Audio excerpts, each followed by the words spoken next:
এই ষড়যন্ত্রের মূল উদ্যোক্তা আওয়ামী লীগ, যারা নির্বাচন কখনোই ক্ষমতায় থেকে সুষ্ঠুভাবে করতে পারে না। আরেকটি ভালো নির্বাচন হোক এই দেশে, আওয়ামী লীগ এটা চায় না। চায় না বলে এই তিনটে খারাপ ইলেকশন করেছে।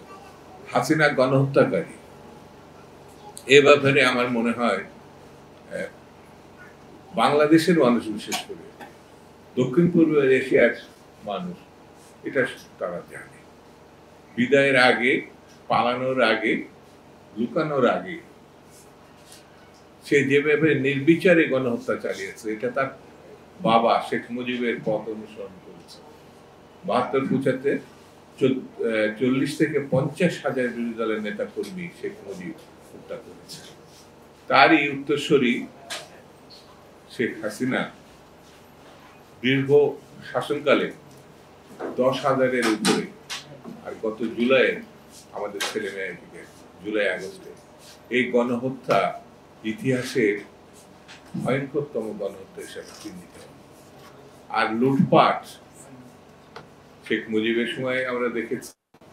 আর শেখ মুজিবের দুই কন্যা কত বড় চোর, কত বড় দুর্নীতিগ্রস্ত, কত বড় লুটেরা, এ ভাবা যায় না।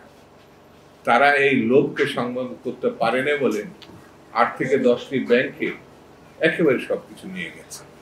হয় ভারতে, নয় লন্ডনে, নয় আমেরিকায় তারা এই টাকা পাচার করেছে। ডক্টর ইউনূস কথা দিয়েছিলেন যে টাকা তিনি ফেরত আসবেন। আমি এখনো বিশ্বাস করি ডক্টর ইউনূস যদি উদ্যোগী হয় তাহলে এই টাকার বড় অংশ ফিরে আসা সম্ভব।